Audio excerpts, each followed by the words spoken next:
हरे कृष्णा। आज हमारी चर्चा का विषय है भगवत गीता के 8 श्लोक, जिन्हें कहा जाता है भक्त अष्टकम यानी भक्ताष्टकम। इसमें भगवान बताते हैं कि उन्हें अपने भक्तों में कौन से गुण प्रिय हैं।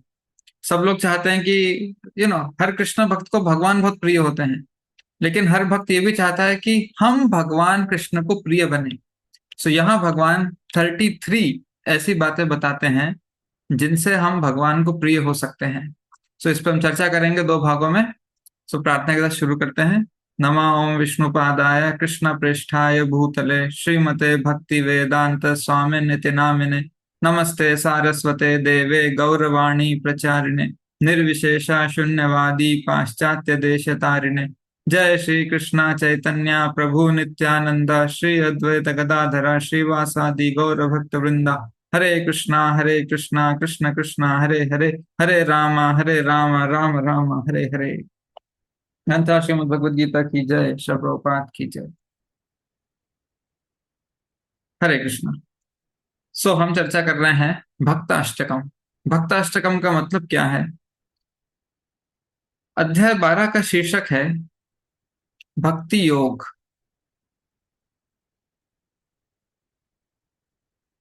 इस अध्याय में, इस 12वें अध्याय में श्लोक संख्या 13 से लेके 20 तक, कुल मिला के कितने श्लोक होते हैं? 8 श्लोक। 8 श्लोकों को बोलते हैं अष्टकम। ठीक है। ये भक्त के जो दिव्य गुण हैं, जो भगवान को अति प्रिय हैं, इन गुणों को देखकर भगवान अति प्रसन्न होते हैं भक्त के ऊपर।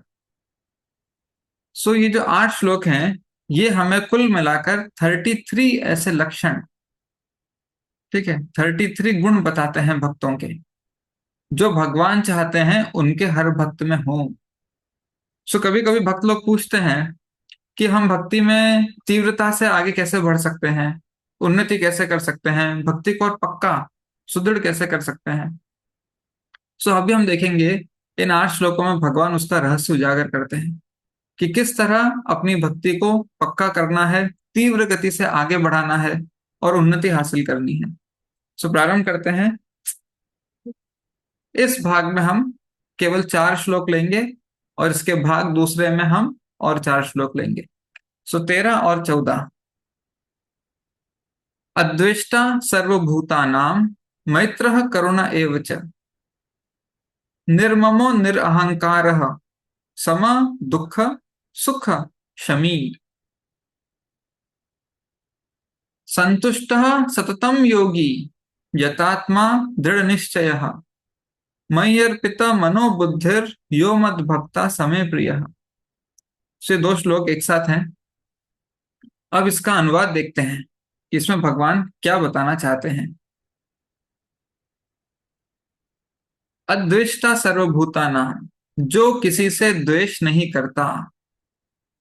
ठीक है। सर्वभूतानां मैत्र करुणा, लेकिन सभी जीवों का, सर्वभूतानां मतलब सभी जीवों का दयालु मित्र है।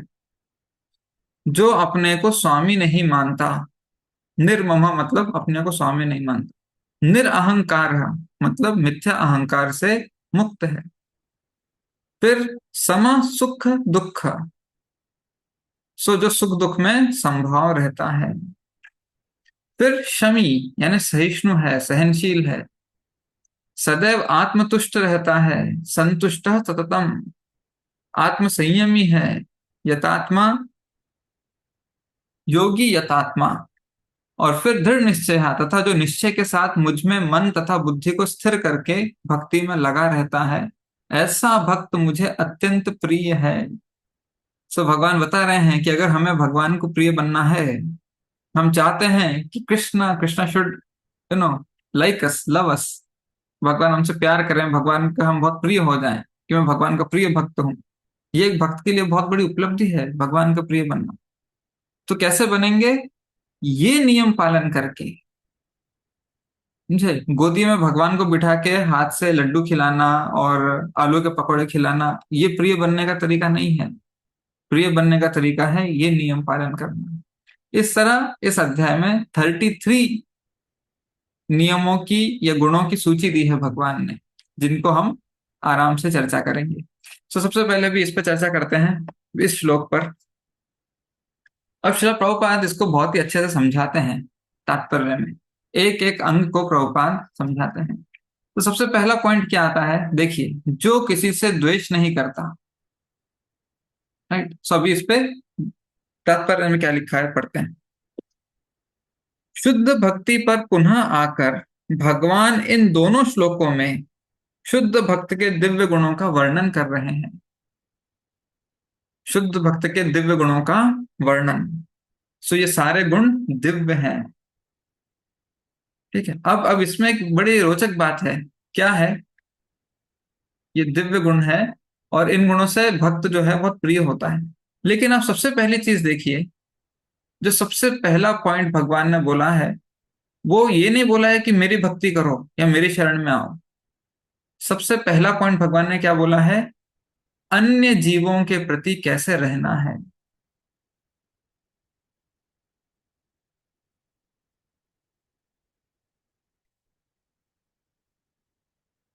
इसका मतलब है भगवान सिर्फ हमारी माला, आरती, रीडिंग, भोग लगाना, रीडिंग और जो भी है सेवा पूजा, ये नहीं देखते। भगवान ये भी देखते हैं हम दूसरे प्राणियों के प्रति कैसा व्यवहार रखते हैं, कैसा आचरण रखते हैं। सो भक्ति सिर्फ मैं और भगवान, बस मुझे और किसी की कोई परवाह नहीं है ना। कोई मेरे पीछे कुचले, कोई लुटे पिटे, जो भी हो मेरे हाथ से, मुझे कोई फर्क नहीं पड़ता, मैं और भगवान। ऐसी नहीं होती भक्ति। भगवान स्वयं बोलते हैं कि अन्य जीवों के साथ हमारा आचरण बहुत मायने रखता है प्रिय बनने के लिए। और इस भक्ताष्टकम में अनेक बार आया है ये। अभी आप देखिए, अन्न कहाँ गया वो, अद्वेष्टा सर्वभूतानाम मैत्र करुण। सर्वभूतानाम, राइट। नहीं, मुझे भक्त लोग पसंद है, ये अभक्त मुझे बिल्कुल पसंद नहीं है। मेरे को इनसे इनको देख के गुस्सा आता है, चिढ़ मचती है, एंगर, फ्रस्ट्रेशन, इरिटेशन, ये सब होता है। नहीं, अद्वेष्टा सर्वभूतानाम। सर्वभूतानाम मतलब सर्वभूतानाम, हर हर जीव के प्रति अद्वेष्टा रहना है। क्लियर? हर जीव के प्रति हमें अद्वेष्टा रखनी है। मैत्र करुणा, हर एक के प्रति दयालु होना है। ये तो बड़ा कठिन है। हाँ, कठिन है, लेकिन प्रिय बनना है ना भगवान के, तो ये करना पड़ेगा। कठिन है तो क्या हुआ, भगवान को तो आसानी से नहीं मिलने वाला ना, मेहनत तो करनी पड़ेगी। सो भगवान ये मेहनत करवा रहे हैं हमसे, अपने मन से। हर आप खिड़की खोलिए, अपने घर की खिड़की खोलिए, दरवाजा खोलिए, पड़ोस की आंटी दिखेंगी, पड़ोस के भैया दिखेंगे, कोई भी दिखेगा आपको। या आप ऑफिस जाइए, आप अपने डेस्क से ऐसे झांक के देखिए, दो दो सीट आगे कोई बैठा हुआ दिखेगा। इसको देख के मुझे गुस्सा आता है। अब धीरे धीरे इनको, इनके प्रति जो द्वेष है उसको निकालना है मन से। राइट, मन में जो इनके प्रति द्वेष है, इसको निकालना है। ये मेरा बिजनेस कंप्यूटर है, आ गया। मैं जिस पार्टी में गया था मजे करने, उस पार्टी में ये भी आ गया। इसको निकालना है मन से। अगर भगवान की प्रिय बनना है, नहीं तो जिंदगी चल रही है, चलती रहेगी। मजा तो आ रहा है ना माला करने में। हमारा लक्ष्य सिर्फ माला करने का मजा लेना नहीं है, वो तो माला करने का लक्ष्य होता भी नहीं कि मजा लिया जाए। हमारा लक्ष्य बहुत क्लियर है, हमें भगवान की प्रिय बनना है। ठीक है, अब ये लोग ऐसे हैं। अब कोई हम पर अगर अत्याचार करे तो, तब तो द्वेष आना चाहिए ना। कोई अगर हमें परेशान करे, कोई हम पर अत्याचार करे, राइट, हम चलो भैया, हमको किसी को देख के हो रहा है, बुरा लग रहा है, खराब लग रहा है, अलग चीज है। लेकिन कोई सामने से आके हमें परेशान करे, हम चुपचाप बैठे हैं, तब तब भी अद्वेष्टा सर्वभूतानाम मैत्र करुणा ये विचार। इसका मतलब है भक्त को बहुत बड़े दिल वाला होना होता है। अपने लेवल से ऊपर उठना है हमें भक्ति में। कब तक हम उसी उसी दलदल में फंसे रहेंगे, इसने ये बोल दिया, उसने वो बोल दिया, इसने ऐसा कर दिया, उसने ऐसा कर दिया। हम भक्त बन रहे हैं, गोलोक जाने का विचार रखते हैं। स्वर्ग जाने के लिए ही इन सब चीजों को त्यागना होता है, आपको पता है। स्वर्ग जाने के लिए सत्वगुण चाहिए है। हम तो गोलोक जाने की बात कर रहे हैं। स्वर्ग जाने के लिए सत्वगुण चाहिए है। सत्वगुण में ईर्ष्या नहीं होती, द्वेष नहीं होता। सत्वगुण में शांति, ज्ञान, प्रकाश, ये सब होता है। ईर्ष्या द्वेष तो रजोतमो गुण में होता है। अगर स्वर्ग जाने के लिए हमको इतना परिश्रम चाहिए है, इतनी शुद्धि चाहिए है, गोलोक जाने की तो बात ही अलग है ना। हम करना नहीं चाहते, right? हम लोगों को फॉरगिव नहीं करना चाहते। हम सिचुएशंस को इग्नोर करके, परेशानियों को इग्नोर करके आगे बढ़ना नहीं चाहते। ये हमारी तकलीफ है जिससे हमको निकलना है। सो अगर भगवान के प्रिय बनना है तो हमें इससे ऊपर उठना होगा। अब पढ़ते हैं तात्पर्य में कैसे इन सिचुएशंस को हैंडल किया जाए। देखिए अब तात्पर्य में लिखा है, शुद्ध भक्त किसी भी परिस्थिति में विचलित नहीं होता।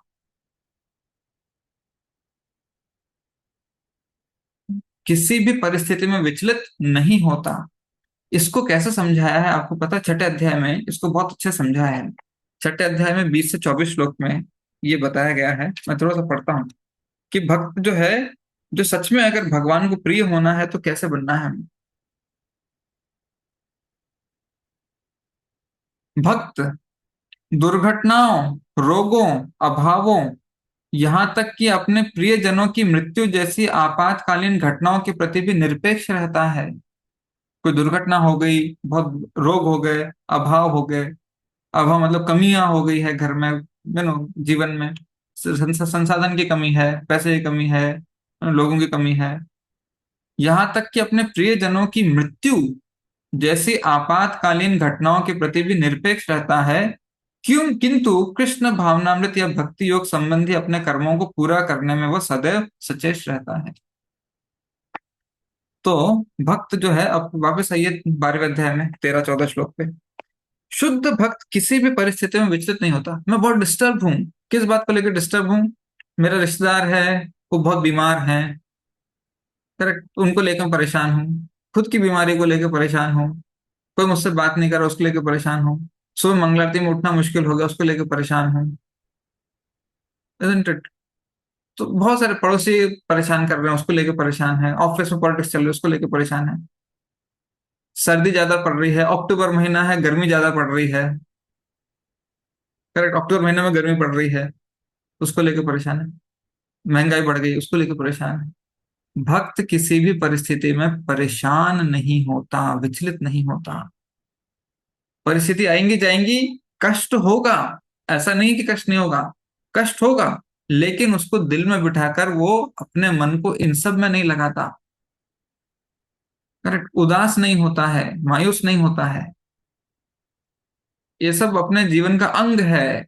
ये आएगा जाएगा, क्योंकि हम भौतिक संसार में है, ये आएगा जाएगा, राइट। लेकिन वो अपना सतत कृष्ण भक्ति में लगा रहता है, मन कृष्ण में लगाए रखता है। सो कितने भी भयंकर से भयंकर परिस्थिति आ जाए, भक्त को उसको अपने दिल पे नहीं लेना है, उससे डिस्टर्ब नहीं होना है, मन से कृष्ण को नहीं निकलने देना है, कृष्ण के उपदेशों को नहीं निकलने देना है। देखिए आगे, शुद्ध भक्त किसी भी परिस्थिति में विचलित नहीं होता, न ही वे किसी के प्रति ईर्ष्यालु होता है, न ही वे अपने शत्रु का शत्रु बनता है। कोई आके मुझे परेशान कर रहा है, मैं बदले में पलट के उससे परेशान नहीं करूंगा। जहां देखिए, शत्रु का शत्रु बनना मतलब मैं बदला लूंगा उससे, ऐसा नहीं है। जहां आवश्यकता है वहां पर कुछ नियम तो उठाना पड़ेगा। कोई घर में आके चोरी कर रहा है तो आप पुलिस को बुला के उसके हवाले करेंगे ही ना, राइट? कि मेरे घर में चोरी कर रहा है, ये संपत्ति कृष्ण की है, मैं कैसे जाने दूं? Isn't it? तो आप बेशक उसको पुलिस के हवाले करेंगे। ये शत्रु बनना नहीं है, ये कानून का पालन करना है। आया समझ में? लेकिन शत्रु बनना क्या होता है? मैं इससे बदला लूंगा, इसको नीचा दिखाऊंगा, है ना, या इसके सामने मैं अपना अपना तेवर दिखाऊंगा। ये सब जो हम पॉलिटिक्स लगाते हैं मन में, या जो कोई ऐसे बदले की भावना रखते हैं, ये इसको बोलते हैं शत्रु बनना। लेकिन कानून पालन करना, नियम पालन करना, ये शत्रु बनना नहीं है। Isn't it? सो भक्त जो है वो नियम के अनुसार चलता है, कानून के अनुसार चलता है, शास्त्र के अनुसार चलता है। लेकिन किसी के प्रति द्वेष की भावना कि अब मैं सब बदला लूंगा, ये मेरे जीवन का लक्ष्य है। आपको पता है ऐसा जीवन का लक्ष्य पुराने हिंदी सिनेमा में होता था।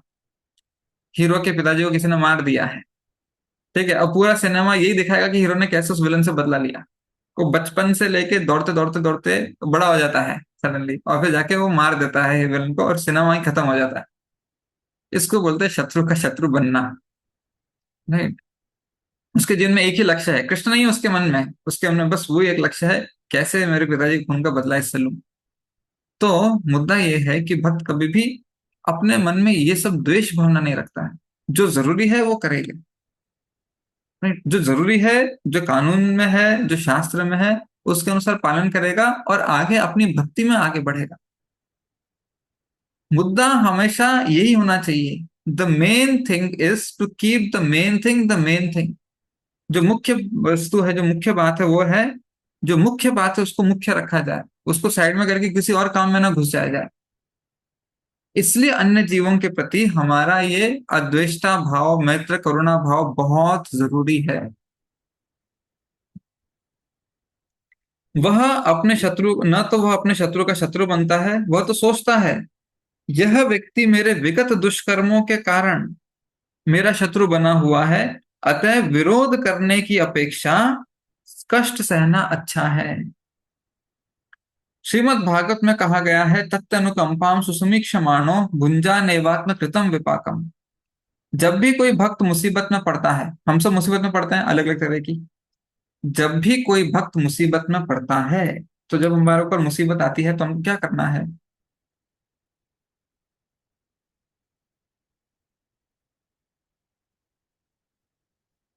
हमारा भक्त का मूड क्या होता है? वह सोचता है कि ये भगवान की मेरे ऊपर कृपा है, भगवान की कृपा समझता है इसको। फिर नेक्स्ट, और भगवत कृपा से मुझे क्या कृपा है? मुझे कम दंड मिला है। मैं तो इतना पापी हूं, कृष्ण से झगड़ा करके आ गया, कृष्ण का अपमान करके आ गया गोलोक में। करेक्ट? भगवान गोलोक में थे, मैं कृष्ण का अपमान करके आ गया हूं यहाँ पे। मुझे तो जन्म जन्मांतर कष्ट पे कष्ट, उबलते तेल में पकाया जाना चाहिए जन्म, फिर भी भगवान ने इतना कम दिया है मुझे। भगवान की दया है, मन भगवान में लगाओ, भगवान का थैंक यू बोलो, आभार व्यक्त करो और भक्ति में और दृढ़ता से आगे बढ़ो।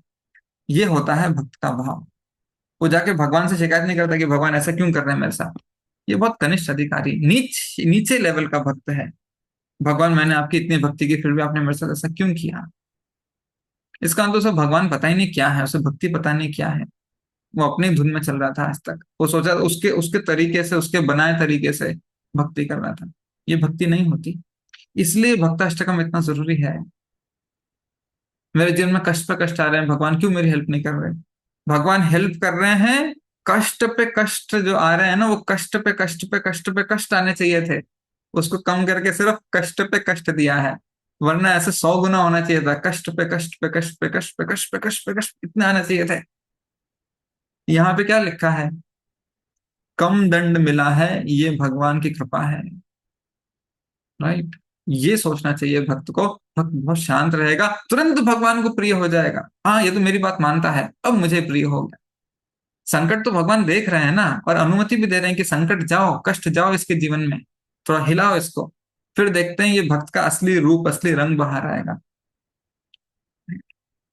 सो ये है जो भगवान हमारे अंदर से निकलवाना चाहते हैं। हमारा असली रूप क्या है, कष्ट के समय हम कैसे हैंडल करते हैं सिचुएशन। ओके, नेक्स्ट पॉइंट आता है निर्ममा। निर्ममा का अर्थ है कि भक्त शारीरिक कष्टों को प्रधानता नहीं प्रदान करता, क्योंकि वह अच्छी तरह जानता है कि वह भौतिक शरीर नहीं है। वह अपने को शरीर नहीं मानता, अतः वो मिथ्या अहंकार के बोध से मुक्त रहता है। सो निर्ममा, निरअहंकार, मैं ये शरीर नहीं हूं। और अगर अगर ये शरीर मिला भी है, ये शरीर भगवान का दिया हुआ है, भगवान की प्रॉपर्टी है। अब कोई बीमार है, ठीक है, बहुत इंपॉर्टेंट समझना। अब कोई व्यक्ति बीमार है, ठीक है, तो लोगों को, एक फैशन है आजकल, मेरे ख्याल से ट्रेंड है ऐसा, या पता नहीं जो भी है, कभी कभी लोगों को लगता है कि दवाई नहीं लेना, दवाई नहीं लेना एक बहुत वैराग्य की बात है, बहुत उच्च कोटि की बात है। हाँ, समझ रहे हैं? अब मैं, देखिए इसको, जो मैं बताना चाहता हूँ, कोई बीमार है, तो ये जो शरीर है ना, ये कृष्ण का दिया हुआ है, आपका नहीं है।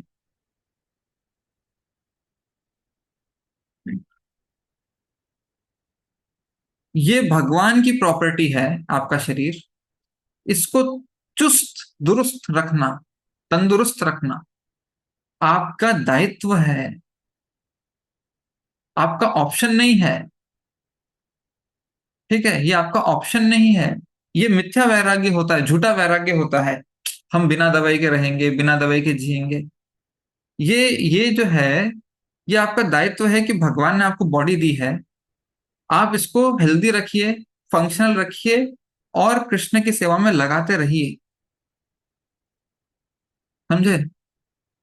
आप इसको कृष्ण की सेवा में लगाते रहिए। नहीं, हमको भी दवाई लेना अच्छा नहीं लगता, हम बहुत सात्विक जीवन जीते हैं, ऐसा है वैसा है। ये भगवान की प्रॉपर्टी है। अगर अगर आपको भगवान ने मोटर कार दी है, ये लो मेरी मोटर कार, तुम चलाओ, तुम संभालो, अब उसका कोई कल पुर्जा खराब हो गया है, नहीं हम तो बहुत सात्विक जीवन जीते हैं, खड़खड़ खड़खड़ बजने दो इसको। नहीं, भगवान की दी हुई गाड़ी है, तुरंत रिपेयर करके उसको फिर से फिट फाइन कर रखना है। भगवान आपकी दी हुई गाड़ी एकदम तंदुरुस्त है, चुस्त है, आप जहां सेवा में लगाएंगे लगने को तैयार है। तो ये सब झूठे मिथ्या अहंकार होता है। ठीक है, एलर्जी है, जो भी है, मुद्दा ये है, सबके अपने अपने कुछ कुछ इश्यूज हैं, डिफिकल्टी होती है लाइफ में, लेकिन मुद्दा ये है कि भगवान का दिया हुआ शरीर नजरअंदाज नहीं किया जा सकता, और इस शरीर को बीमार नहीं पड़े रहने दिया जा सकता, और इससे सेवा का भी असर पड़ता है, और हमारी चेतना पर भी असर पड़ता है। अगर कोई बिना दवाई खाए ठीक हो सकता है और सेवा में लग सकता है तो बिल्कुल लगे। कभी कभी फास्टिंग को लेके, व्रत को लेके ऐसा होता है, नहीं हम निर्जल करेंगे, निर्जल करने के बाद शाम 6 बजे से बिस्तर पर पड़े हैं, शक्ति नहीं रही, ताकत नहीं रही, सिर दुख रहा है, अब माला भी नहीं हो रही है, सेवा भी नहीं हो रही है। राइट। एकादशी में कभी कभी लोग ऐसा करते हैं, फिर चक्कर आना शुरू हो जाता है, आंखों के सामने काला काला होना शुरू हो जाता है। आप भगवान के दिए शरीर का दुरुपयोग कर रहे हैं। ये शरीर अत्याचार करने के लिए नहीं है, ये तपस्या करने के लिए है। तपस्या उतनी ही करनी चाहिए जितनी प्रामाणिक गुरु ने बताई है। राइट। सो प्रभुपाद का अच्छा सटीक निर्देश है कि एकादशी में सेवा बढ़ाओ। अगर आपको, अगर आपसे निर्जल नहीं होता है, पूर्ण व्रत नहीं होता है, आप फल खाइए, फलाहारी प्रसाद लीजिए, साबूदाना, मुरैया, वरई, भगर जो भी बोलते हैं उनको, ये सब लीजिए, फल की लीजिए, दूध लीजिए, ये सारी चीजों का सेवन कीजिए, लेकिन कृष्ण की सेवा में लगिए। सो हम आनंद लेते हैं तपस्या का, मैंने ऐसे तपस्या की है। ये एक्चुअली हमारा अहंकार है, ये वास्तव में तपस्या नहीं है। तपस्या वो होती है जो गुरु बताते हैं। मैं छठे अध्याय से पढ़ता हूँ इस बारे में, क्योंकि निर्मम निरअहंकार के लिए बहुत जरूरी है। हमारा भक्ति का अहंकार जो है वो हमारी तपस्या से भी आता है। तपस्या का उद्देश्य है हमें पवित्र करना। ठीक है, व्रत का, तपस्या का उद्देश्य हमें पवित्र करना है। अब देखिए शरीर को लेके कैसे समझाया है यहाँ पर। मैं पढ़ रहा हूँ छठे अध्याय के 16वें श्लोक का तात्पर्य। कृष्ण भावना भावित व्यक्ति कभी भी ऐसा भोजन नहीं करता जो इससे पूर्व कृष्ण को अर्पित न किया गया हो, केवल प्रसाद खाएगा। नेक्स्ट लाइन ध्यान से सुनिए। अतः केवल कृष्ण भावना भावित व्यक्ति ही योगाभ्यास में पूर्णता प्राप्त कर सकता है। न ही ऐसा व्यक्ति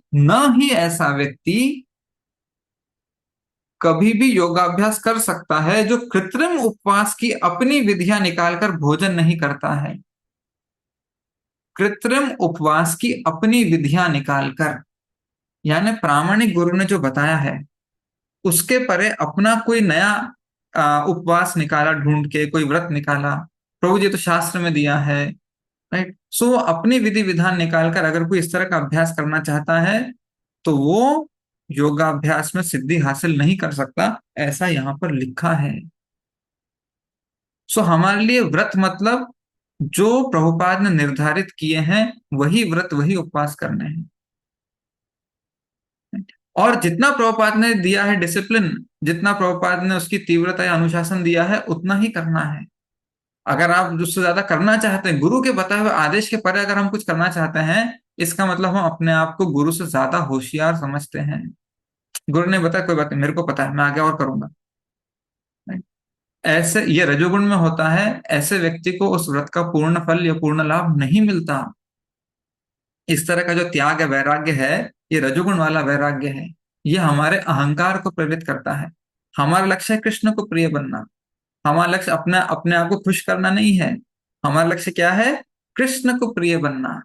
कृष्ण को प्रिय बनने के लिए अपने मन को, अपने विचार को, अपनी तपस्या को प्रभुपाद से पूरी तरह से, ये कहते हैं, अलाइन करना है, सिंक करना है। राइट, उसको मिलाना है। तब हम इसको हासिल कर सकते हैं, कृष्ण की प्रसन्नता प्राप्त कर सकते हैं। इसलिए निर्ममो निरहंकार बहुत जरूरी है। इस शरीर की देख रेख, इस शरीर को भगवान की सेवा में किस तरह लगाया जाए, इसके लिए हम अज्यूम नहीं कर सकते कि मेरा शरीर है तो मैं अपने तरीके से चलाऊंगा। नहीं, इस शरीर की देख रेख के लिए जो आवश्यक है, अनिवार्य है, वो करना है। मेरे माइंड में वो बैठता हो या ना बैठता हो, करेक्ट, मेरे माइंड में वो फिट होता हो, पसंद हो ना पसंद हो, कन्विंसिंग लगे ना लगे, है ना, मुझे मुझे मुझे इस चीज का ज्यादा आश्वासन नहीं है। नहीं, बात हमारे पसंद ना पसंद की, हमारे लाइकिंग ना लाइकिंग की नहीं है। बात किस चीज की है? बात है इस शरीर ये भगवान का दिया है, इसको ठीक रखने के लिए, सुचारू रखने के लिए, सेवा में लगाने के लिए जो जरूरी है, चाहे मुझे ठीक लगे या ना लगे, वो करेंगे। इसको बोलते हैं कृष्णा कॉन्शियस होना अपने शरीर को लेके, इस शरीर को कृष्ण का मानना और कृष्ण की सेवा में लगाना, इसको बोलते हैं कृष्णा कॉन्शियसनेस। अदरवाइज मैं अपने तरीके से चलाऊंगा तो ये तो मिथ्या अहंकार हो गया ना। तो हम इतने इतने जगह पे मिथ्या अहंकार करते हैं अपने जीवन में, हमें पता भी नहीं चलता है। Okay, next. फिर हमको लगता है भक्ति में आगे क्यों नहीं बढ़ रहे हैं? क्यों? क्योंकि हम हमारे हमारे तरीके से तपस्याएं लेते हैं, कष्ट लेते हैं। ओके, आगे देखिए। फिर भगवत कृपा से जो कुछ प्राप्त होता है उसी से संतुष्ट रहता है। भगवत कृपा से जो कुछ प्राप्त होता है उसी से संतुष्ट रहता है। जो मिला है उसमें संतुष्ट है। ठीक है, ये आगे भी आता है, आगे भी हम पढ़ेंगे। फिर भक्त ईर्ष्या नहीं करता। अब मैं आपको इसके ऊपर एक प्रसंग बताता हूँ। ठीक है, अभी रिसेंटली इसे इसे संबंधित एक प्रसंग है। रिसेंटली एक छोटा सा एसोसिएशन था, एसोसिएशन मतलब क्लास थी, भक्तों के सत्संग रखा था। तो उसमें एक भक्त का प्रश्न था। क्या प्रश्न था? कि मंदिर में, ठीक है, बहुत सारे अभक्त लोग आते हैं। उन अभक्त लोगों को वीआईपी दर्शन मिल जाता है। और बहुत सारे भक्त लोग होते हैं मंदिर में। ठीक है, वो भक्त लोग जो है वो नॉर्मल रेगुलर दर्शन जो होता है या दूर से इस तरह से बिना वीआईपी ट्रीटमेंट के होते हैं। तो ऐसा क्यों? अभक्तों को क्यों इस तरह का ट्रीटमेंट मिलता है?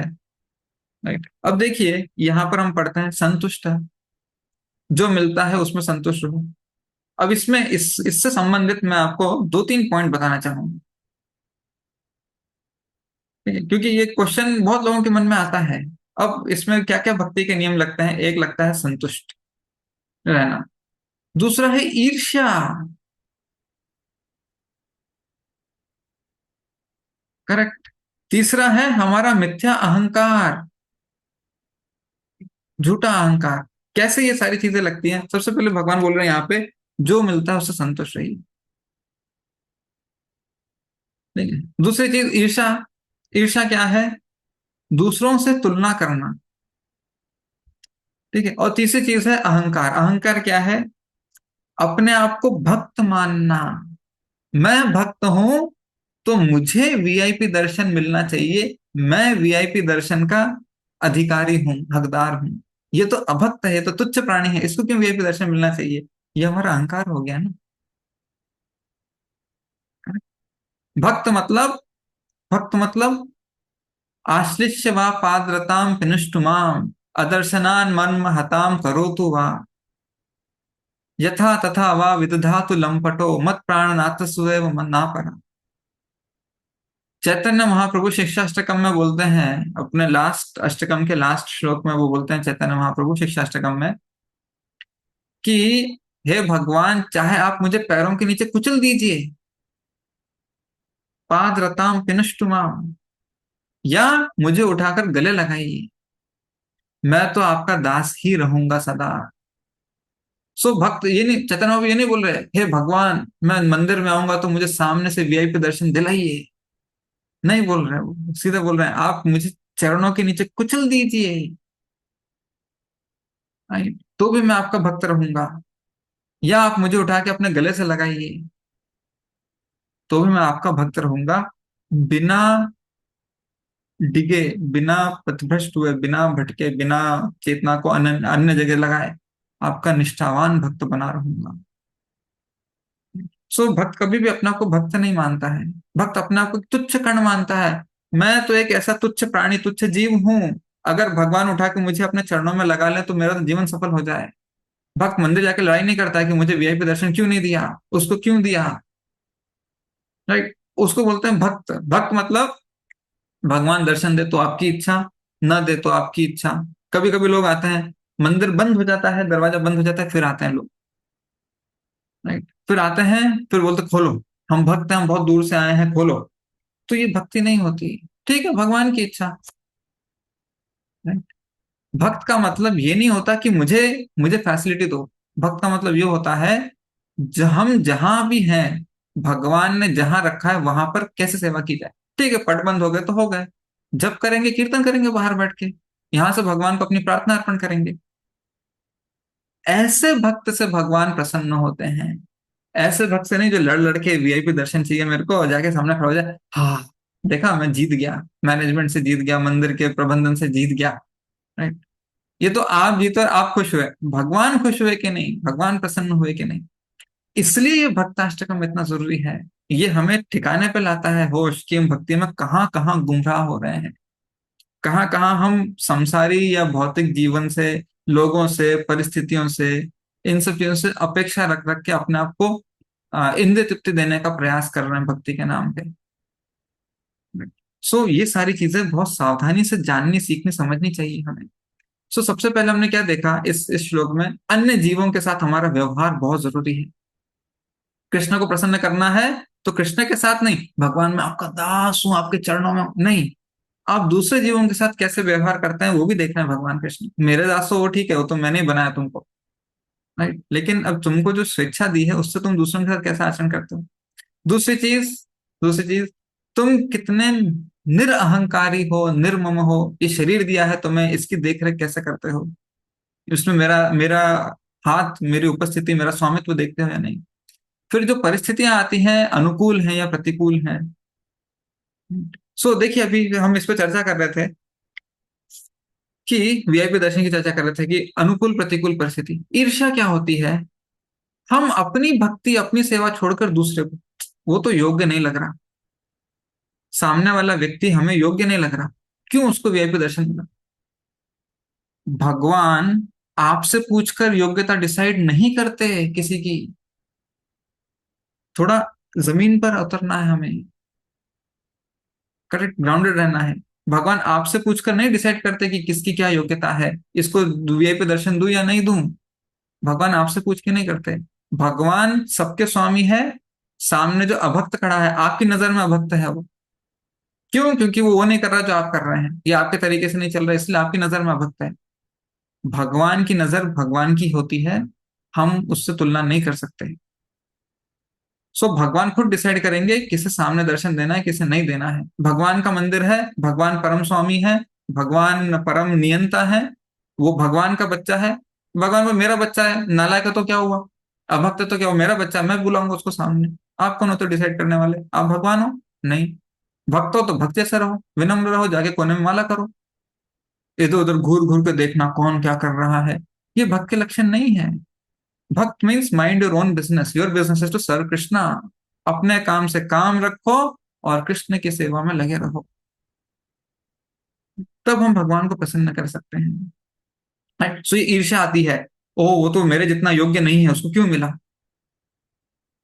आप उसके दिल में थोड़ी बैठे हो योग्यता जानने के लिए, कृष्ण बैठे हैं उसके दिल में योग्यता जानने के लिए। और जैसे ही आप ये बोलते हैं मेरे जितना योग्य नहीं है, आपकी सारी योग्यता खत्म हो गई।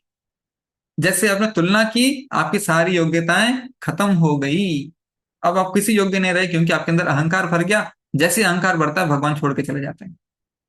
जब गोपियां रासलीला कर रही थी, एक रासलीला होती है, दो महान रास होते हैं, महारास कहते हैं उनको। एक वसंत में होता है, उसे कहते हैं वसंत रास। दूसरा शरद ऋतु में होता है, उसको बोलते हैं शारदीय रास। तो जब भगवान शरद ऋतु में इस तरह से रासलीला कर रहे थे, एक कल्प तक चली थी वो रासलीला। तो उसमें हजारों गोपियां थी, सबको भगवान ने प्रसन्न किया, संतुष्ट किया अपनी उपस्थिति से। क्या किया भगवान ने, हर गोपी के साथ कृष्ण, एक एक कृष्ण चले गए, कृष्ण एक्सपांड हो गए, हर गोपी के साथ एक एक कृष्ण चले गए। और सब गोपियों को ये लग रहा था कृष्ण सिर्फ मेरे साथ हैं, एक्सक्लूसिवली मेरे साथ हैं, मेरे साथ नृत्य कर रहे हैं, मेरे साथ बातें कर रहे हैं, मेरे साथ हंस खेल रहे हैं। तो धीरे धीरे उनको अहंकार आ गया कि मैं इतनी स्पेशल हूं कि कृष्ण सबको छोड़ के मेरे पास आ गए। जैसे उनके अंदर ये ख्याल आया कि मैं इतनी स्पेशल हूं, कृष्ण मेरे साथ हैं, तुरंत कृष्ण गायब हो गए। सारी गोपियों के अंदर ये अहंकार आ गया, सबसे कृष्ण गायब हो गए। क्यों? कृष्ण तो उन पे कृपा दिखा रहे थे कि मैं तुम्हारे साथ नृत्य करता हूँ, चलो। लेकिन उनके अंदर अहंकार आ गया कि मेरी मेरी योग्यता से, मेरी भक्ति से, मेरे मेरे क्या कहते हैं, वर्चस्व से कृष्ण मेरे साथ आए, मैं खास हूं एकदम। कृष्ण, ठीक है खास, और लोग गायब। तो वैसे जब हमारे अंदर ये ईर्ष्या का भाव, अहंकार का भाव, तुलना का भाव आता है, तो फिर भगवान गायब हो जाते हैं। इसलिए भक्त को विनम्र रहना है। जो भगवान देंगे आशीर्वाद प्रसाद के रूप में, दर्शन दिए तो आपकी इच्छा भगवान, नहीं दिए तो आपकी इच्छा भगवान, हम सेवा में लगे रहेंगे। इसको बोलते हैं निरअहंकार, बिना अहंकार के। सो हमें किसी जीव को जज नहीं करना है, हमें कोई हक नहीं है। किसी भी जीव को जज करने का हक केवल कृष्ण का है। क्यों? क्योंकि सारे जीव केवल कृष्ण के अंश हैं, हमारे नहीं। राइट। हमारे अंदर कोई अधिकार नहीं है किसी से कोई तुलना करने की। भगवान देखें, वो वहां तक पहुंचा भी है तो भगवान परमात्मा है ना, कभी भी रोक सकता है ना। लोगों की फ्लाइट मिस हो जाती है, सिंपल सी फ्लाइट नहीं पकड़ सकते लोग। आप जाइए कभी एयरपोर्ट पे, लड़ते हैं लोग, मेरी फ्लाइट मिस होगी दूसरी फ्लाइट करके, तो राइट। तो लोगों की ट्रेन मिस हो जाती है। छोटी सी ट्रेन छूट सकती है, फ्लाइट छूट सकती है लोगों से, राइट। और भगवान मिल सकते हैं सामने खड़े होकर, भगवान की कृपा से मिलेंगे ना। ओह, वीआईपी दर्शन मिल गया वो सामने से, भगवान की कृपा। सो भक्त कभी अपने आप को भक्त नहीं मानता, अपने आप को बहुत तुच्छ नगण्य सेवक मानता है। मैं नौकर हूँ, दास हूँ भगवान का। ठीक है। ये है भक्त का भाव, जिससे भगवान प्रसन्न होते हैं। तो अब आगे देखते हैं। फिर बताते हैं प्रभुपाद, दृढ़ निश्चय। ये दृढ़ निश्चय क्या होता है? कि वो अपनी इंद्रियों को संयम में रखता है। दृढ़ निश्चय है उसका। ठीक है। उसका मन हुआ तो भक्ति की, मन नहीं हुआ तो भक्ति नहीं की, ऐसा नहीं होता। वो दृढ़ निश्चयी होता है। दृढ़ निश्चयी होता है कि आज मन है तो भी करेंगे, नहीं है तो भी करेंगे। आज मूड नहीं है, आज घर वालों ने बहुत डिस्टर्ब कर दिया मुझको, तो अभी मेरा दिमाग थोड़ा खराब हो गया, अभी मैं माला नहीं करूंगा, माला नहीं करूंगी, जो भी है। नहीं तो आज बहुत ऐसा ऐसा हो गया है, तो आज कुछ मन नहीं कर रहा है, रीडिंग में भी मन नहीं लग रहा है। मन लगने का तो क्वेश्चन अभी आया ही नहीं है। सबसे पहले उठ के करना है। सबसे पहले उठकर करना है उसको। क्यों? क्योंकि भगवान का आदेश है। मन हो या ना हो, टैक्स भरने का मन नहीं होता ना हमको। कितने लोगों को टैक्स खुशी खुशी, अरे कब कब तारीख आएगी और मैं टैक्स भरूंगा जाके, मेरे को बहुत मन है इनकम टैक्स भरने का। नहीं होता। एग्जाम लिखने का मन होता है बच्चों को, मैं तो कब से पूरा साल मैंने इस दिन का इंतजार किया है कि कब एग्जाम की घड़ी आएगी और मैं जाके एग्जाम लिखूंगा। आज वो इम्तिहान की घड़ी आ गई। नहीं होता। नहीं होता। क्यों आ रहे हैं एग्जाम, कब क्यों थोड़ा पोस्टपोन हो जाए, काश एग्जाम ही ना होते। सो मन किसी का टैक्स भरने का नहीं होता, मन किसी का एग्जाम लिखने का नहीं होता, बहुत सारी चीजों का मन नहीं होता। शादी पार्टी में जाने का मन नहीं होता। क्यों? इंदौर वाली बुआ के दिमाग खराब करेगी, कौन जाएगा वहां पे, फिर भी जाना है, रिश्ता है, झूठी स्माइल करते रहो, फिर भी जाना पड़ता है। मजबूरियां, राइट। कुछ ड्यूटीज होती हैं, कुछ चीजें होती हैं, करनी पड़ती है। गर्मी के मौसम में खाना बनाना चूल्हे के सामने बैठ के, प्रॉपर एग्जाम्पल देते हैं इसका, ताम सुतीक्षा सुनने। राइट। सर्दी के मौसम में उठना, सुबह ब्रह्म मुहूर्त में उठना और स्नान करके मंदिर जाना, किसी का मन नहीं होता। These are duties. तो मन हो या ना हो, पहले ड्यूटी करनी है। राइट। इसको बोलते हैं दृढ़ निश्चयी, दृढ़ संकल्पी। चलिए अब देखते हैं नेक्स्ट श्लोक। यस्मान् नो द्विजते लोको, लोकान् नो द्विजते च यः, हर्ष अमर्ष भयद्वेगैर मुक्तो यह स चमे प्रियः। जिससे किसी को कष्ट नहीं पहुंचता, तथा जो अन्य किसी के द्वारा विचलित नहीं किया जाता, जो सुख दुख में, भय तथा चिंता में संभव रहता है, वो मुझे अत्यंत प्रिय है। अब यहां पर देखिए फिर से, जिससे किसी को कष्ट नहीं पहुंचता, भगवान दोबारा किस विषय पे बात कर रहे हैं? अन्य जीवों के साथ कैसा व्यवहार, कैसा आचरण होना चाहिए हमारा। भगवान अभी भी नहीं बोल रहे मेरी शरण में, मेरी शरण में आता प्रिय है। भगवान बोल रहे हैं, सेकंड टाइम भगवान दोबारा बोल रहे हैं, अन्य जीवों के साथ आप कैसा व्यवहार करते हैं, भगवान बहुत मायने देते हैं उसको। करेक्ट। भगवान बहुत मायने देते हैं उसको। फिर वो अन्य किसी के द्वारा विचलित नहीं किया जाता, तो दूसरे उसको कष्ट देंगे तो डिस्टर्ब नहीं होगा। फिर से वही बात आ गई जो हमने पढ़ी ना, जब वो अपने शत्रु का शत्रु नहीं बनता, वो अपने शत्रु का शत्रु नहीं बनता। ओ, इसने मेरी जाके बुराई की है पूरे घर परिवार में, खानदान में, मैं भी जाके इसकी बुराई करूंगा, अभी उसके दो दोष निकालूंगा ढूंढ के। करेक्ट, ऐसा नहीं होता। राइट, इसने मेरे साथ पॉलिटिक्स खेला है तो मैं भी पॉलिटिक्स खेलूंगा, नहीं। ना तो किसी को डिस्टर्ब करता है भक्त, ना किसी से डिस्टर्ब होता है। क्यों? उसका फोकस कृष्ण पे है, अपने उद्धार पे है।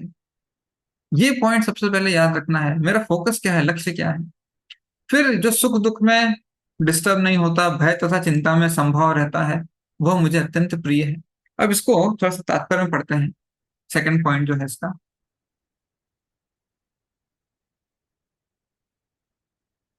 भक्त किसी बाह्य उपद्रव से क्षुब्ध नहीं होता, वास्तव में सदैव कृष्ण भावनामृत में लीन रहने, सदैव कृष्ण भावनामृत में लीन रहने तथा भक्ति में रत रहने के कारण ही ऐसे भौतिक उपद्रव भक्त को विचलित नहीं कर पाते। राइट, जो भी हो रहा है भगवान की इच्छा से हो रहा है, भगवान की कृपा से हो रहा है, भगवान की जानकारी में हो रहा है, कोई बात नहीं, भगवान कंट्रोल में है सिचुएशन के, ऐसा सोचता है भक्त। आगे देखिए, सामान्य रूप से विषयी व्यक्ति अपने शरीर तथा इंद्रिय तृप्ति के लिए किसी वस्तु को पाकर अत्यंत प्रसन्न होता है, लेकिन जब वो देखता है कि अन्यों के पास इंद्रिय तृप्ति के लिए ऐसी वस्तु है जो उसके पास नहीं है, तो वो दुख तथा ईर्ष्या से पूर्ण हो जाता है। अभी हम चर्चा कर रहे थे वीआईपी दर्शन की, उसके पास वीआईपी दर्शन है, मेरे पास साधारण दर्शन है। ओहो, उसके पास मुझसे ज्यादा कैसे हो गया? ये तो अभक्त का लक्षण है, एक सामान्य संसारी मनुष्य का लक्षण है, ये भक्त का लक्षण नहीं है। पहले ये समझिए, भक्ति का मतलब है हम अब संसारी लेवल पे नहीं हैं, हम संसारी लेवल से अपने आप को ऊपर उठा रहे हैं, हम कृष्ण की नजर से दुनिया को देख रहे हैं। राइट, हम गीता की नजर से दुनिया को देख रहे हैं, हम अपने आप को इस दुनिया के लेवल से ऊपर उठा के गोलोक के लेवल पे ले जाना चाहते हैं। करेंगे संसारी कार्य और सोचेंगे गोलोक पहुंच जाए, ऐसा कैसे संभव है कि नहीं? करना वही है संसारी काम, ईर्ष्या करनी है, कंपैरिजन करना है, प्रजल्प करना है, जाके इधर उधर की दुनियादारी की फालतू बातें करनी है, इधर उधर गॉसिप करना है, करना दुनियादारी के काम है। राइट, और सोचते हैं कि हम गोलोक क्यों नहीं पहुंच रहे, मन कृष्ण में क्यों नहीं लग रहा, कृष्ण भक्ति क्यों नहीं जाग रही, आनंद क्यों नहीं आ रहा जीवन में, कैसे आएगा? सो यहाँ पे लिखा है ये सारे कार्य जो हैं ये भौतिक चेतना वाले मनुष्य के हैं, ये भक्त के कार्य नहीं है ऐसे। ठीक है, जब वह अपने अब अभक्त कैसा है, जब वह अपने शत्रु से बदले की शंका करता है तो भयभीत रहता है, मुझे शत्रु से बदला लेना है, मुझे इसको नहीं छोड़ना है, इसका मतलब उसके अंदर में भय होता है। ठीक है, और जब वह कुछ भी करने में सफल नहीं होता तो निराश हो जाता है। ऐसा भक्त जो इन समस्त उपद्रवों से परे होता है, कृष्ण को अत्यंत प्रिय होता है। सो जिसके अंदर बदले की भावना नहीं है, ईर्ष्या की भावना नहीं है, असफलता में विचलित नहीं होता है, दूसरों को कष्ट नहीं पहुंचाता और दूसरों के उपद्रव से खुद भी व्यथित नहीं होता है, परेशान नहीं होता है, ऐसा भक्त भगवान को अत्यंत प्रिय है। अब इसमें एक बड़ा इंटरेस्टिंग पॉइंट आता है, असफल होना। तो कभी कभी हम देखिए, हम करना चाहते हैं भक्ति, ठीक है, हमारा लक्ष्य है भक्ति करना और भक्ति में संलग्न रहना। तो भक्ति के लिए साधना हमारा अनुशासन है, हमारा लक्ष्य है। करेक्ट, साधना करना, ताकि हम साधना के माध्यम से कृष्ण भावनामृत को जगा सकें, कृष्ण चेतना और क्या कहते हैं, मतलब उसको एनहांस कर सके और उसको बढ़ा सके अपने दिल में। और साधना के अंग होते हैं, क्या होते हैं साधना के अंग? एक है ब्रह्म मुहूर्त में उठना,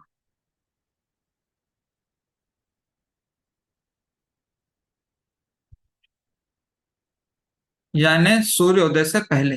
जनरली भक्तगण जनरली 4 बजे उठते हैं जनरली। ठीक है, तो सूर्योदय मान लीजिए आपके यहाँ सूर्योदय होता है 6 बजे या 6:30 बजे, तो 1.5 घंटा पहले, सूर्योदय से 1.5 घंटा पहले ब्रह्म मुहूर्त हम सब जानते हैं। ठीक है, तो अब कोई उठ नहीं पा रहा है ब्रह्म मुहूर्त में, तो डिस्टर्ब हो गए हो, मैं 2 दिन से ब्रह्म मुहूर्त में नहीं उठ पा रहा हूँ। हमारा प्रयास होना चाहिए कि हम उठें, क्यों? क्योंकि ये साधना का अंग है, हमें करना ही होगा, ये हमारा प्रयास होना चाहिए। अगर किसी कारण, या तो कभी किसी दिन किसी कारण, जॉब के कारण रात को लेट हो गया है, तबीयत ठीक नहीं है तो उठ नहीं पा रहे, ताकत नहीं है, या कुछ इमरजेंसी आ गई उसको अटेंड करना है ना, तो उठ नहीं पा रहे हैं, तो लेट हो जाता है सोने के लिए, तो उठ नहीं पा रहे हैं, या ट्रैवलिंग में है और फिर परिस्थिति ऐसी नहीं हो रही है, तो बहुत सारी चीजें, कुछ भी हो सकता है रीजन। जब जागे तब सवेरा। अब मैं कैसे भक्ति करूं और बेस्ट भक्ति करूं? ओहो, मेरा लक्ष्य था इस पूरे महीने मुझे ब्रह्म मुहूर्त में उठना है, एक दिन लेट हो गया, एक दिन मंगला आरती में सो गई, अब मेरा क्या होगा, भगवान मुझसे नाराज तो नहीं होंगे? इतना एक्स्ट्रापोलेट नहीं करना है, प्रैक्टिकल रहना है। मैं एक बात बताता हूँ, हम है ना देवता नहीं है, हम मनुष्य हैं। सो अपने आप को मनुष्य जैसा देखिए ना, अपने आप को मनुष्य जैसा देखिए। ठीक है? देवता मतलब अपनी योगिक शक्ति से उड़ गए, अपनी योगिक शक्ति से प्रकट हो गए। हम ये सब नहीं है, हम इस संसार के बद्ध मनुष्य हैं। हमारे अपने कर्म है, प्रारब्ध है, जिनकी वजह से अनुकूल प्रतिकूल परिस्थिति आती है। आप मनुष्य होके अपने आप से देवताओं जैसा परफेक्शन एक्सपेक्ट करते हैं, मुझे देवताओं जैसे परफेक्शन चाहिए है, सिद्धि चाहिए कि मैं जो चाहूँ वो हो जाए। ये तो बहुत बड़ा अहंकार हो गया ना। आप जो हैं वो हैं।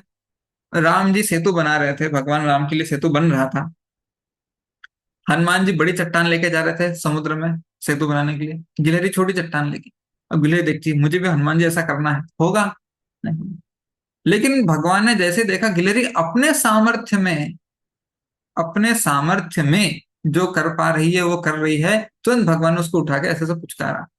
इसलिए गिलहरी का एक नाम आपको पता है, इधर यूपी साइड में बोलते हैं गिलहरी को राम दुलारी, क्योंकि राम जी ने उसको हाथ में लेके ऐसे दुलार किया था। और कभी कभी कहा जाता है ऐसा, मुझे तथ्य नहीं पता, भगवान ने ऐसे उसके पीठ पे उंगलियां फेरी थी तो उस पे पट्टी धारियां आ गई गिलहरी पे, ऐसा कहा जाता है। जो भी है वो तो लोकोक्ति है। तो आ, मुद्दा ये है कि अपने सामर्थ्य को पहले पहचानिए और यहाँ से कैसे प्रगति करें ये जानो। अपने आप से ओवर एक्सपेक्टेशन रखना, ओ मुझे निर्जल करना था लेकिन फिर रात को इतनी थकान हो गई, चक्कर आ गए, मैंने पानी पी लिया, मैं निर्जल भंग हो गया, अब उसके लिए 2 दिन उदास रहना है। करेक्ट? अपना टाइम वेस्ट करना है, 10 लोगों को सुना सुना के उनका भी टाइम वेस्ट करना है। राइट? अब आज मेरा दिमाग खराब है, मैं डिस्टर्ब हूं, तो अब 2-4 लोगों को पकड़ के उनका भी दिमाग खराब करूं, उनके दिमाग में भी जहर घोलो, उनको भी डिस्टर्ब करूं। ये सब भक्ति के लक्षण नहीं है ना, ये सब भक्ति के लक्षण नहीं है। राइट? सो भक्त को प्रयास करना है, प्रयास भक्ति का लक्षण है। फल से आसक्ति रखना भक्ति का लक्षण नहीं है। प्रयास करेंगे फल के लिए, हम प्रयास करेंगे अच्छी साधना के लिए, लेकिन नहीं होगी तो डिस्टर्ब होना ये भक्ति का लक्षण नहीं है। फिर आप कृष्ण के लिए नहीं कर रहे थे, आप अपने लिए कर रहे थे। Right? भक्त अपने लिए नहीं करता है, ये चीज समझना बहुत जरूरी है। भक्त अपने लिए नहीं करता है, कृष्ण के लिए करता है। सो जैसी परिस्थिति में कृष्ण रखा है, इसमें मैं क्या बेस्ट कर सकता हूं, उससे संतुष्ट रहना है। मन वापस कृष्ण में लेके आना है तुरंत। माया देवी हमें विनम्रता का चोला पहनाकर, फिर दीन भाव विनम्र भाव का चोला पहनाकर पथभ्रष्ट करती है बहुत बार। मैं तो किसी लायक नहीं हूं, मैं तो तुच्छ हूं, मैं तो नगण्य हूं, अब मेरे से ये हो गया, अब मेरा क्या होगा? अगर कुछ समझ नहीं आ रहा मेरा क्या होगा, आपको पता नहीं आपको क्या होगा, करेक्ट, आपके स्पिरिचुअल गाइड से संपर्क कीजिए, उनसे पूछिए। दिन भर बैठ के सोचिए मत, दिमाग में कुछ पकाइए मत। करेक्ट? और जाके दूसरों को भी सिखाइए मत। गीता पढ़िए, भगवान बताएंगे क्या होगा, प्रभुपाद बता रहे हैं क्या होगा तात्पर्य में। ये अपनाइए और अपना जीवन सफल बनाइए। राइट? सो ये सारी चीजें समझना बहुत जरूरी है। अब देखते हैं एक और, आज का 4th श्लोक, 16 नंबर। अनपेक्ष सुचिर दक्ष उदासीनो गतिव्यथा सर्वारंभ परित्यागी यो मद भक्त समय प्रिय। क्या है इसका मीनिंग? अनपेक्षा, मेरा ऐसा भक्त जो सामान्य कार्यकलापों पर आश्रित नहीं है, जो शुद्ध है, शुचि मतलब शुद्ध, दक्ष मतलब दक्ष है, उदासीना चिंता रहित है, गत व्यथा मतलब समस्त कष्टों से रहित है, और सर्वारंभ परित्यागी किसी फल के लिए प्रयत्नशील नहीं रहता, मुझे अतिशय प्रिय है।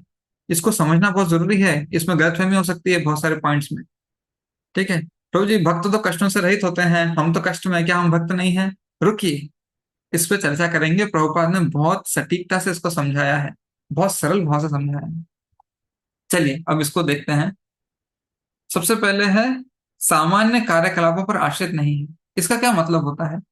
भक्त तो सामान्य कार्यकलाप करता है, जॉब करता है, बिजनेस करता है, प्रोफेशन परस्यू करता है, यू नो, जो भी कार्य करता है, लेकिन उसकी निर्भरता इन पर नहीं है। उनकी निर्भरता किस पे है भक्त की? कृष्ण पर। मेरा जीवन इन चीजों से नहीं चलता, मेरा जीवन कृष्ण की कृपा से चलता है। कितने सारे लोग हैं जो काम करते हैं, मेहनत करते हैं, कितना लॉस होता है उनको बिजनेस में। कितने लोग हैं, सुना होगा आपने कितनी बार, कितने लोग हैं जो काम करते हैं 2-2 3-3 4-4 महीने उनको सैलरी नहीं मिलती उनकी कंपनी से। सो उस कार्य से, इस नौकरी से मैं जिंदा हूं नहीं, आप कृष्ण की कृपा से जिंदा हैं। ये समझना बहुत जरूरी है।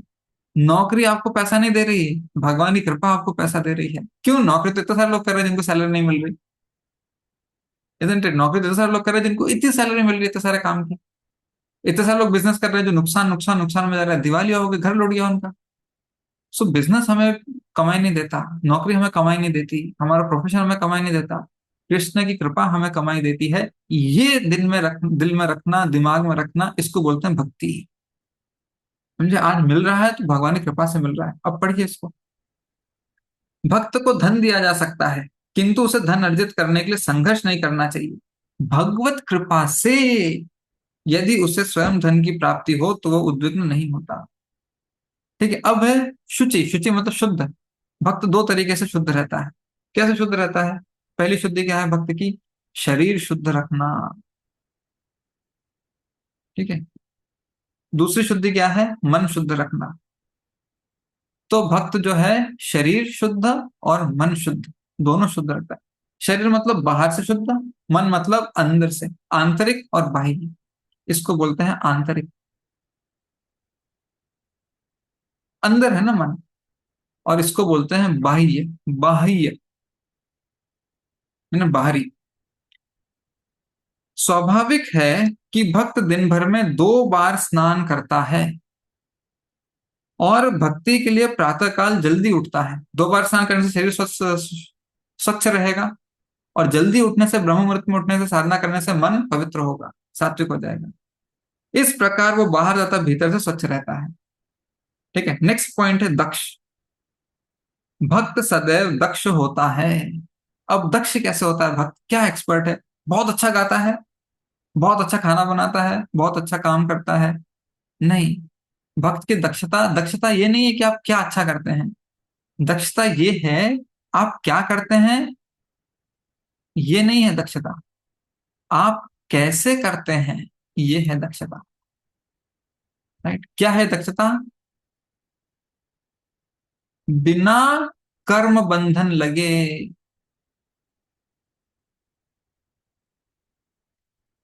यहां आप कितना भी अच्छा कर ले, कोई बहुत अच्छा कुक है, भगवान को भोग लगाए बिना खाएगा तो पाप लगेगा या बंधन लगेगा कर्म का। कोई बहुत अच्छा सिंगर है, बहुत सुरीला गाता है, ठीक है, बेस्ट सिंगर का अवार्ड मिल गया उसको, लेकिन गा रहा है सिनेमा गाने। ओह कितना एक्सपर्ट सिंगर है, क्या एक्सपर्ट है, यमदूत आने वाले हैं उसको ले जाने के लिए।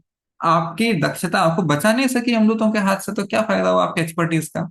लेकिन लेकिन भक्त उतना एक्सपर्ट अवार्ड विनिंग सिंगर नहीं है, लेकिन कृष्ण के लिए कीर्तन कर रहा है। उसने अपने सिंगिंग को परफेक्ट बना लिया है। मेरे मेरे कीर्तन से मैं गोलोक जाऊंगा, तुम्हारे अवार्ड की सिंगिंग से तुम नरक जाओगे, लेकिन मेरे सिंगिंग से, कच्ची पक्की सिंगिंग है तो भी मैं गोलोक जाऊंगा। उसको समझ में आ गया है कि कार्य कैसे करना है, और इस कार्य के माध्यम से गोलोक कैसे जाना है। ये उसकी दक्षता है। उसको कार्य करने का जो रहस्य, कैसे किया जाए कार्य, राइट, ये है वो दक्षता। ये है वो दक्षता। ठीक है। सो भक्त सदैव दक्ष होता है, क्योंकि वो जीवन के समस्त कार्यकलापों के सार को जानता है। तो इसका सार क्या है? इसका सार है कर्म बंधन से मुक्त होना, राइट, और प्रामाणिक शास्त्र में दृढ़ विश्वास रखता है। सो ये हो गया दक्ष। अब समस्त कष्टों से रहित, ये बहुत इंपॉर्टेंट है। ऐसा नहीं है कि भक्त को कष्ट नहीं आते। कभी कभी लोग सोचते हैं, पूछते भी हैं, चर्चा करते हैं ना लोग भक्तों से, तो लोग बोलते हैं जब हम भक्ति में लग गए हैं तो हमारे जीवन में अब कष्ट क्यों आ रहे हैं? राइट, कष्ट क्यों आ रहे हैं?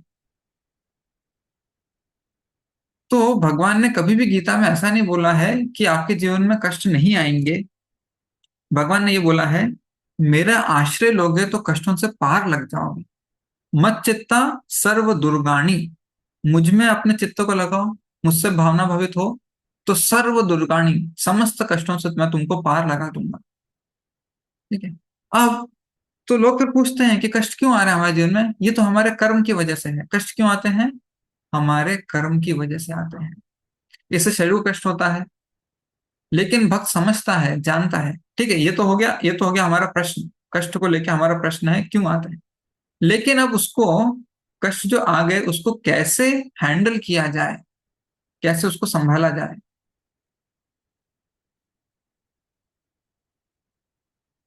अब देखिए, तात्पर्य प्रभुपाद बताते हैं, हमको कुछ बहुत बड़ा चमत्कार नहीं करना है, एक छोटी सी चीज समझनी है। बढ़िया, अभी तात्पर्य क्या समझना है कष्ट से बचने के लिए?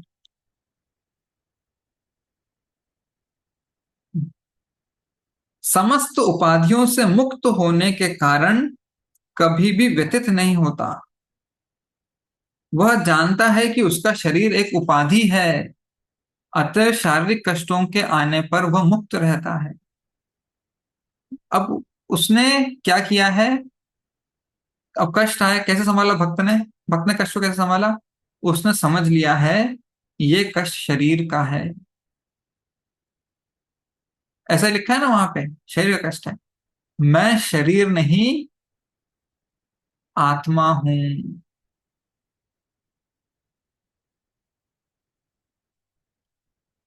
कष्ट मुझे नहीं हो रहे, शरीर को हो रहे हैं। मुझे डिस्टर्ब नहीं होना है।